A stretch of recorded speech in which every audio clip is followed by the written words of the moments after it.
প্রেম ইসলাম শিখিয়েছে, মোহাব্বত ইসলাম শিখিয়েছে। কাকে বলে মোহাব্বত? বৈধ মোহাব্বত, হালাল মোহাব্বত। এখন মুসলমানের ছেলেরা শাহরুখ খানের থেকে প্রেম শিখছে, মোহাব্বত শিখছে, বুঝতে পারছো? মুসলমানের ছেলে হায় রে হায়, এও নায়ক আর খুঁজছে নায়িকা, খুঁজছে নায়িকা। এ ছেঁড়া প্যান্ট পরে, স্কিন টাইট গেঞ্জি পরে, চুলে ছাড় আঙুল দিয়েছে ভাই। এ আকাশে উড়বে না, প্লেন না, হেলিকপ্টার, কি চুলে ছাড় এটা বোঝা মুশকিল। চারিদিকটা ফাঁকা, উপরটা ঢাকা। কি রে ভাই? বলছে বাটি চুরি। কথা যা বলে 90টা ভুল। চারিদিকটা ফাঁকা করে দিচ্ছে, উপরটা একটা কাকাতু আর মাথায় ঝুঁটি, খ্যাক্সিয়ালি পালায় ছুটি, গরু বাছুর দাঁড়িয়ে আছে, ঘুঘু পাখি ডাকছে গাছে। তাতে আবার খরগোশের মতো করে আবার কালার করেছে, 3-4 রকম কালার। কি রে ভাই? ফ্ল্যাশ লাইট মারছে মনে। যেমন হয়েছে এ নায়ক, ফুটো মস্তান, ও খুঁজছে তেমন নায়িকা। মুসলমানের নারী করছে বাড়াবাড়ি, চালাচ্ছে গাড়ি, গায়ে নাই ওড়না, বলছে আমার দিকে দেখ না, চুল করতে কালার, যাচ্ছে বিউটি পার্লার। নাম ছিল জরিনা, হয়ে গেল কারিনা। রাগ করবেন না বাপ, হাই রে হাই। গালে গাল পালিশ, ঠোঁটে ঠোঁট পালিশ, চোখে আইলাইনার, বলছে চোখে আইলাইনার। হ্যাঁ, বলছে এদিকে আইলাইনটা ক্লিয়ার। রাগ করবেন না, চোখে আবার আইলাইনার, ভুরু ফ্ল্যাগ। নবী বলছেন ভুরু ফ্ল্যাগ করলে জাহান্নামে যেতে হবে। মুসলমানও পাচ্ছে না, আমার বোনকে নিয়ে যাচ্ছে, নিয়ে যাক, এই করতে করতে শালিকে নিয়ে হাওয়া। কি রে ভাই? বলে পালিয়ে গেছে। ছি ছি ছি ছি। নবী প্রেম শিখিয়েছে আর এরা প্রেম তো করছে। এই জন্য সংসারে এত অশান্তি। দেখবেন মুসলমানের ঘরে শান্তি নাই কেন? রাত্রি 9টার সময় পাড়ায় ঢুকলি দেখবেন কোন না কোন ঘরে 224 চলছে। ডিসুম ডাসা, ডিসুম ডাসা। কি রে ভাই? হ্যাঁ, এখন আইন মেয়েদের দিকে, কথা ঠিক না? একবার থানায় গিয়ে ঠুকে দিলি 90 দিন আর বেল হবে না। বধূ নির্যাতনের কেসটা যদি দিতে পারে, বেটা সাইজ হয়ে যাবে। কত লাফানি ছটপট করছে, ছটপটানি বন্ধ হয়ে যাবে। এখন আইন মেয়েদের দিকে। কিন্তু আমাদের ঘরের মায়েরা কত ভালো, স্বামীর অত্যাচার সহ্য করলেও স্বামীকে কিন্তু কষ্ট দিতে চায় না।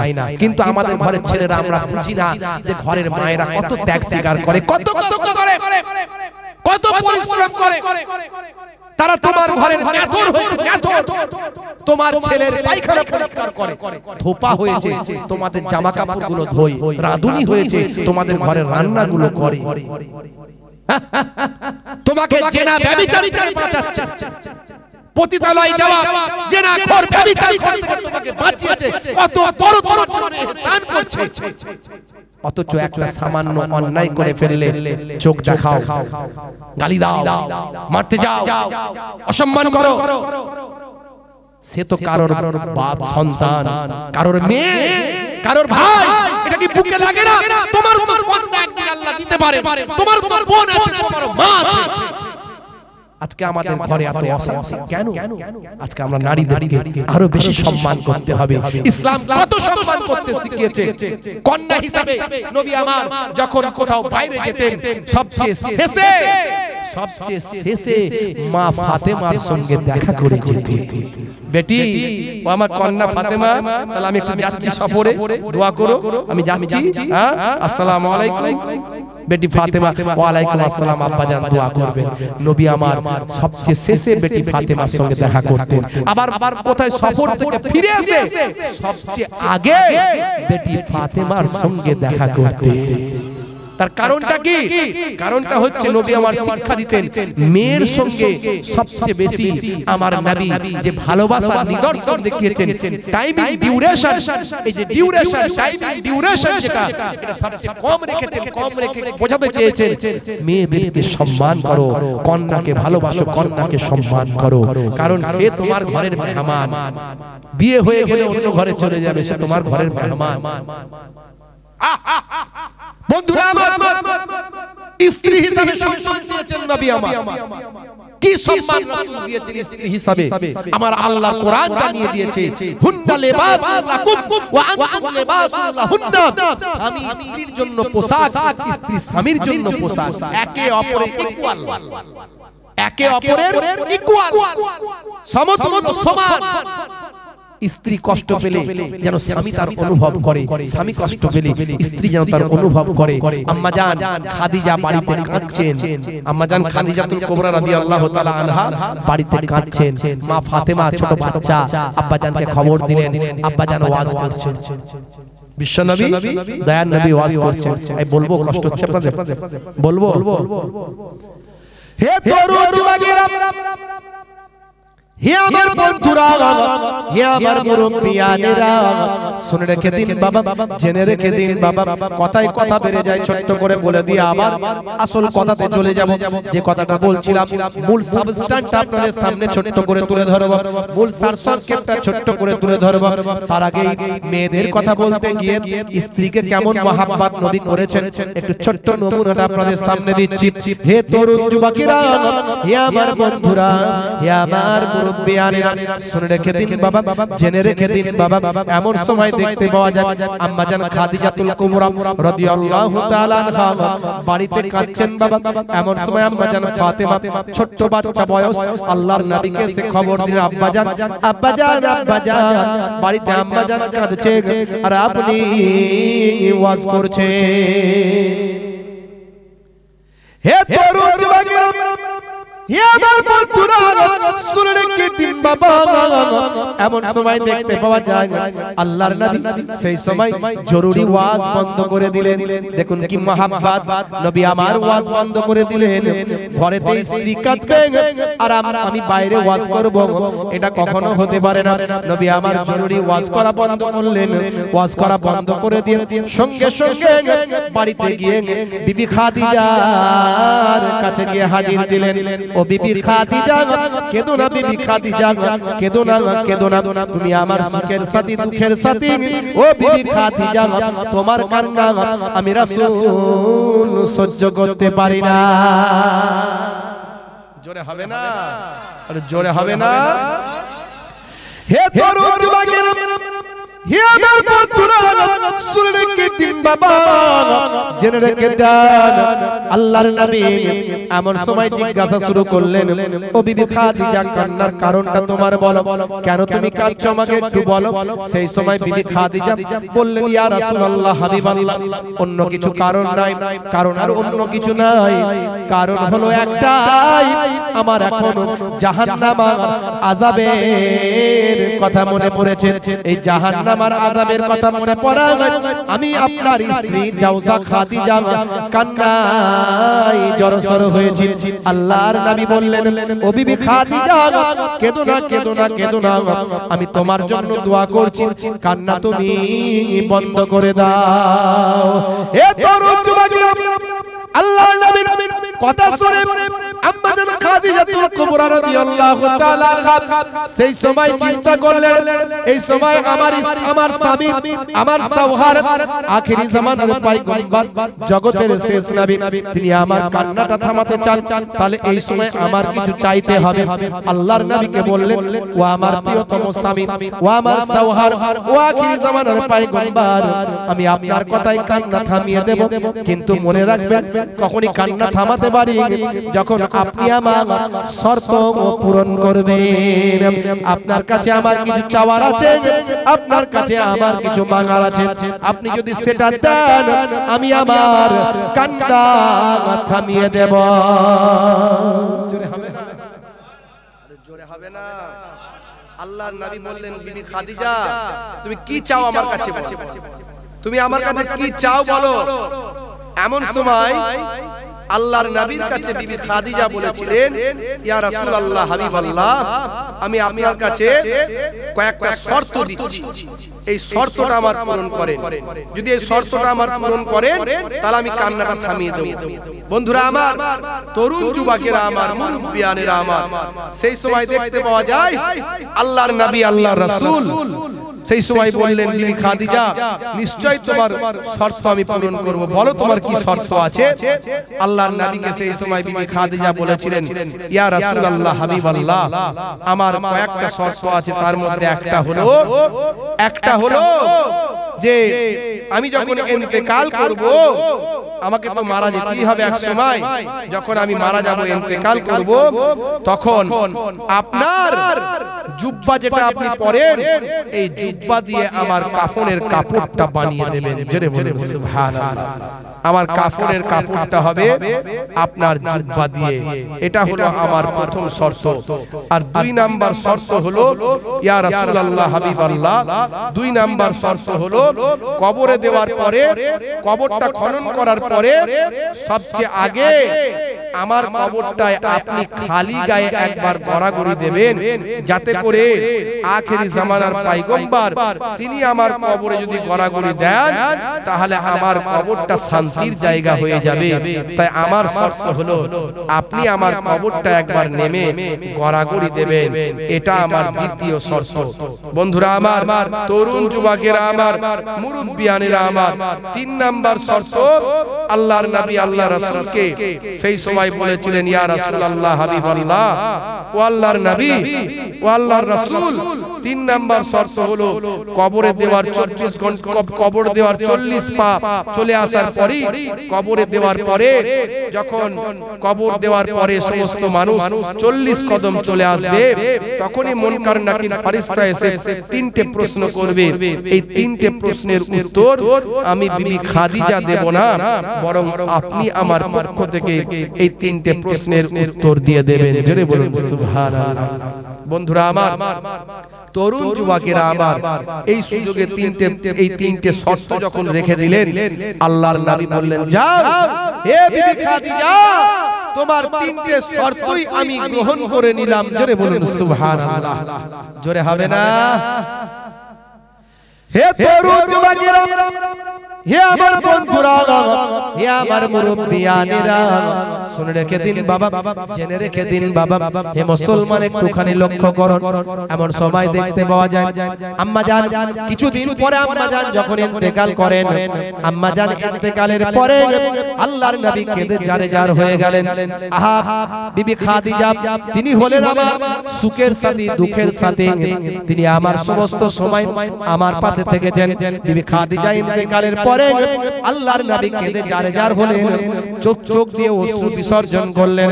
হে তরুণ যুবকেরা, হে আমার বন্ধুরা, শুনে রেখে দিন বাবা, জেনে রেখে দেন, আল্লাহর নবী অশ্রু বিসর্জন করে চোখ মুছে সেই সময় চিন্তা করলেন, আমার স্ত্রীর 3টে শর্ত আমাকে পালন করতে হবে। বাজারের কোন রকম ভাই আমার কাফনের কাপড় নয়, আমার জুব্বা দিয়ে কাফনের কাপড়টা তিনি করাতে বলেছেন।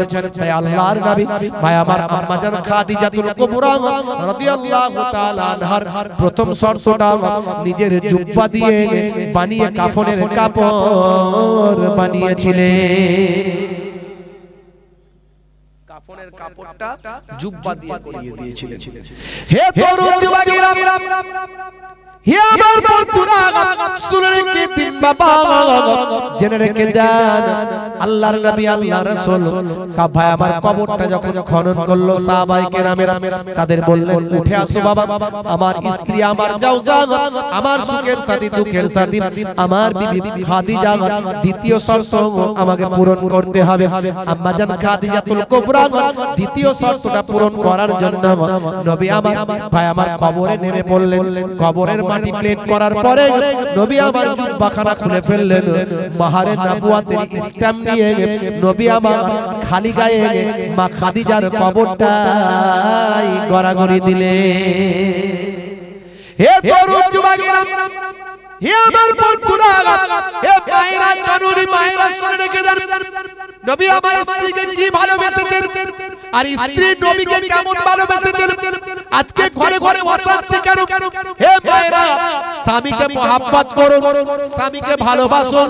স্বামী যতই খারাপ হোক, খচ্চর হোক, স্বামীকে কখনো বলবো এমন কাজ করবেন না স্বামী যাতে বলে আহা আমার স্ত্রী আমাকে দেখতে পারে না, আমার স্ত্রী আমার কথা শুনে না, এটা যেন না হয়। স্বামীর সঙ্গে ঝগড়া করবেন না, স্বামীকে কষ্ট দেবেন না। এখন তো ঘরে ঘরে ঝগড়া। ভাই আমার, দোস্ত আমার, তরুণ যুবকেরা আমার, মুসলমান একটু খেয়াল করুন।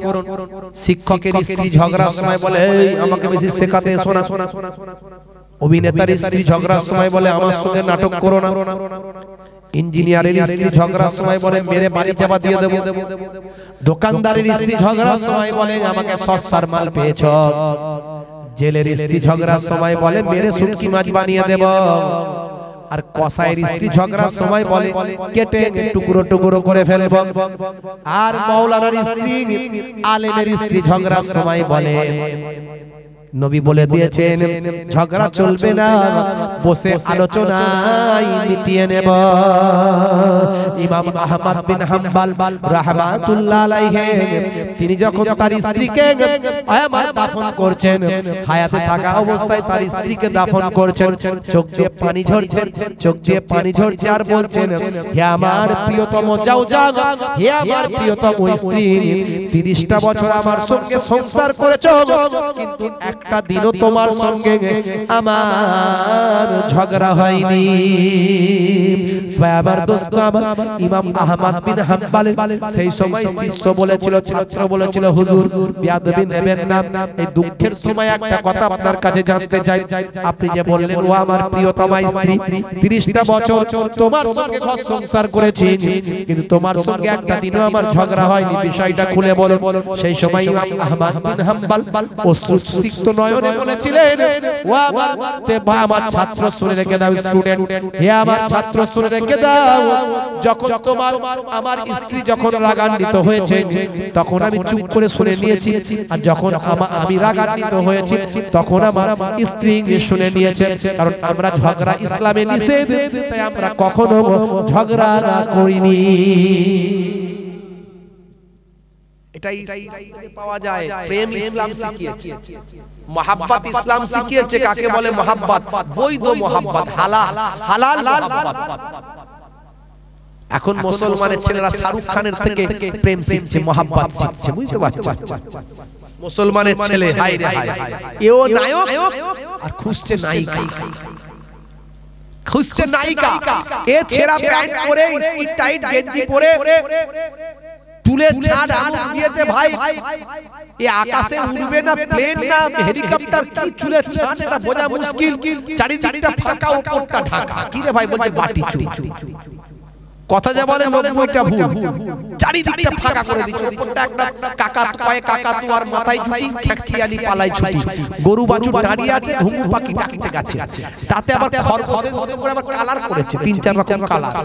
কি রে ভাই ফ্ল্যাশ লাইট মারছে মনে, যেমন হয়েছে এ নায়ক ফুটো মস্তান, ও খুঁজছে তেমন নায়িকা। মুসলমানের নারী করছে বাড়াবাড়ি, চালাচ্ছে স্কুটি গাড়ি, গায়ে নাই ওড়না, বলছে আমার দিকে দেখ না, চুল করতে কালার, যাচ্ছে বিউটি পার্লার। নাম ছিল জরিনা, হয়ে গেল কারিনা। রাগ করবেন না বাপ, হাই রে হাই, গালে গাল পালিশ, ঠোঁটে ঠোঁটে পালিশ, চোখে আইলাইনার, বলছে চোখে আইলাইনার, হ্যাঁ বলছে এদিকে আইলাইনটা ক্লিয়ার। রাগ করবেন না, চোখে আবার আইলাইনার, ভুরু ফ্ল্যাগ। নবী বলছেন ভুরু ফ্ল্যাগ করলে জাহান্নামে যেতে হবে। মুসলমানের নারীরা ভুরু ফ্ল্যাগ করে, ভুরু ফ্ল্যাগ। চুল যে আল্লাহ দিয়েছে, চুল চুলে ভালো ফেলে দেয়, পুড়িয়ে দেয়, রে দিয়ে হিট দিয়ে, কি নাই হচ্ছে। আর ঘরের বাপ, বড় ভাই, স্বামী, এগুলো সব সাহায্য করছে। এই জন্যই তো নবী জানিয়ে দিয়েছেন একটা মহিলা যখন জাহান্নামে যাবে, সঙ্গে কজনকে নেবে? 4 জনকে নেবে।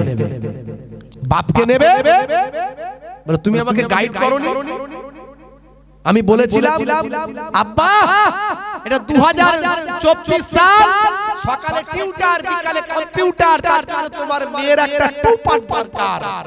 তুমি বলেছিলে বেটি তুই আমার একটু নেই 4টা লাগবে, তুমি 4টা নিয়ে এসে দিয়েছিলে আমাকে। চলো, তুমি তো আমাকে গাইড করোনি যে এইভাবে পাশ্চাত্যের স্টাইলে ইসলাম চলতে বলেনি।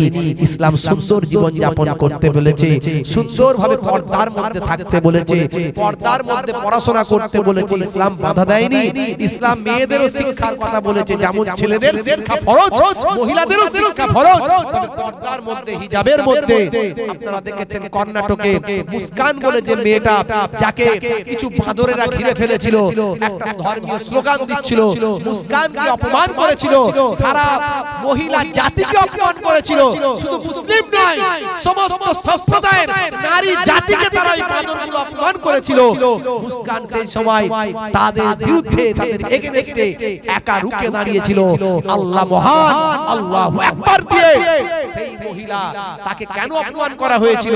সে হিজাব পরে কলেজে গিয়েছিল, সেই কারণে আজকে সেই মহিলা এই গত বছর 2023 সালে কর্ণাটক বোর্ডেতে হাইয়েস্ট মার্কস নিয়ে ভাই আমার প্রথম স্থান অধিকার করেছে। ইন্টারনেটে খবরটা বেরিয়েছে, আপনারা দেখেছেন। সে দেখিয়ে দিয়েছে যে হিজাব পরেও মুসলিম মহিলারা অনেক হাই লেভেলে যেতে পারে। আপনার ঘরের মেয়েদেরকে ডাক্তার করুন। খালি ঘরের স্ত্রী যখন প্রেগন্যান্ট হয় তখন মহিলা ডাক্তার খোঁজেন। মহিলা ডাক্তার বানাবে কে? মহিলা ডাক্তার বানাবে কে? মহিলা ডাক্তার বানান। আজকে তো আলহামদুলিল্লাহ অনেক মুসলিম সমাজ এগিয়ে গিয়েছে। আজ থেকে বিগত কিছু বছর আগে অনেক পিছিয়ে ছিলাম আমরা। আমাদেরকে এগিয়ে আসতে হবে। আজকে একটা বিডিও অফিসে দাঁড়িওয়ালা টুপিওয়ালা লোককে দেখলে, এসডিও অফিস, বিডিও অফিসে বলে চাচা তুমি এদিকে বসো, মানে একটা কি রকম কথা, চাচা তুমি এদিকে বসো, এটা কি রকম কথা? তার মানে বোঝা যাচ্ছে তোমার দাড়ি টুপি পাঞ্জাবি পরে আছে, তোমাকে একটা নেগলিজেন্সি ভাবে, সবাই নয়, সবার কথা বলবো না, কেউ কেউ মানে বেশিরভাগই দেখা যায় এরকম। তোমার ঘরের ছেলেটা যদি আইএস, আইপিএস, ডব্লিউবিসিএস অফিসার হয়ে বিডিও, এসডি হয়, তখন ওই চাচাকে উঁচু চেয়ারে সম্মান করবে। এদের সবাই অপমান করে, আমি এদের সম্মান করব। জোরে বলে সুবহানাল্লাহ। তা আপনার ঘরের ছেলেটাকে আইএস, আইপিএস, ডব্লিউবিসিএস করুন। খালি আমাদের নাই নাই নাই নাই করলে তো হবে না, লড়াই করে চলতে হবে। লড়াই লড়াই লড়াই চাই, লড়াই লড়াই। আপনাকে কে তুলে দেবে আপনাকে? বন্ধুরা আজকে মুসলিম সমাজে নবজাগরণ তৈরি করেছে আল আমিন মিশন। আমার এতটা নলেজ ছিল না, এতটা জানতাম না। আমার মেয়েকে ওখানে ভর্তি করেছি। আলহামদুলিল্লাহ, আল্লাহ কবুল করেন। একটা নিয়ত আছে, আল্লাহ যেন কবুল করেন। বলেন আল্লাহুম্মা আমিন। আপনারা সকলে দোয়া করবেন, কারণ আমরা মানুষকে যদি দেখাই, মানুষ সেদিকে আসবে। সমাজ বদলেছে, সময় বদলেছে, যুগ বদলেছে, পরিস্থিতি বদলেছে, বাস্তবতা বদলেছে। বাস্তবতাকে অস্বীকার করার কোনো জায়গা নাই। আমার ইসলাম অতটা ওল্ড নয়, আমার ইসলাম ক্লাসিক্যাল, মডার্ন, আধুনিক। আমার ইসলামে যা বলা হয়েছে আজকের যুগে বিজ্ঞান আর বাস্তবতায় মিলে যাচ্ছে। তাহলে আমরা কেন পিছিয়ে থাকবো? ভাইরা আমার, গত বছরে আমি খবর নিলাম, গত বছরে আল আমিন মিশন টোটাল ভারতবর্ষে তাদের 100 খানা ব্রাঞ্চ, শাখা। আলহামদুলিল্লাহ বলা যায় না? আলহামদুলিল্লাহ বলা যায় না? আল আমিন মিশন 100 খানা শাখা করেছে সারা ভারতবর্ষে। শুধু তাই নয়, গত বছরে 600 খানা ডাক্তার বের করেছে, মেডিকেলের চান্স দিয়েছে। 600 খানা একটা বছরে একটা প্রতিষ্ঠান থেকে 600 খানা ডাক্তার বের হচ্ছে মুসলমানদের। বলা যায় না আলহামদুলিল্লাহ? বলা যায় না আলহামদুলিল্লাহ? খালি আমরা ডাক্তার দেখানোর বলে মুসলমান ডাক্তার খুঁজবো, মুসলিম মহিলা খুঁজবো। হ্যাঁ, বানাবেটাকে মুসলিম হোক, হিন্দু হোক, সবাই আমার মা, সবাই আমার ভাই। কিন্তু আপনার কমিউনিটি পিছিয়ে, আপনার কমিউনিটিকে এগিয়ে নিয়ে যেতে হবে। এটা কোনো দোষের নয়, এটা সংবিধান বলেছে। সংবিধান রাইট দিয়েছে আপনাকে এগিয়ে যাওয়া। বন্ধুরা আমার, তাই শিক্ষার দিকে এগিয়ে আসুন। আমার নারীদেরকে, মায়েদেরকে শিক্ষিত করুন। তবে হ্যাঁ, ছোটবেলায় একটু মক্তবে দেবেন, ছোটবেলায় একটু মাদ্রাসায় দেবেন। ছোটবেলায় সকালবেলা যদি কাউকে ঘি খাওয়ানো হয়, ঘি বোঝেন? সকালবেলা যদি একটু ঘি খাওয়ানো হয়, সারাদিন যাই খাক, সন্ধ্যাবেলা যখন ঢেকুরটা উঠবে, ঘিয়েরই উঠবে। আপনি ছোটবেলায় মাদ্রাসায় একটু আপনার ছেলেটাকে দেন, মক্তবে দেন, ওই ছেলেটা ডাক্তার হলো, ইঞ্জিনিয়ার হলো, হায়ার এডুকেটেড হবে, আইএস, আইপিএস, ডব্লিউবিসিএস হবে। রাস্তায় দাঁড়িয়ে দাঁড়িয়ে পেচ্ছাপ করতে পারবে না, বসে পেচ্ছাপ করবে, করে পানি নেবে। একটা মুসলমান ভাইকে দেখলে আসসালামু আলাইকুম দেবে। দাঁড়িয়েওয়ালা, টুপিওয়ালা একটা সুফি দরবেশ মানুষকে দেখলে সম্মান দেবে। জোরে বলুন সুবহানাল্লাহ। মাথায় রাখবেন। কথাগুলো হয়তো বলবেন যে হুজুর আপনি দুটো ঘটনা বলে দিয়ে যাচ্ছেন, বলছেন না কেন? এইসব কথা কেন বলছেন? সব কথাই বলবো, সার্বিক কথা শুনতে হবে, নাহলে সমাজ পরিবর্তন হবে।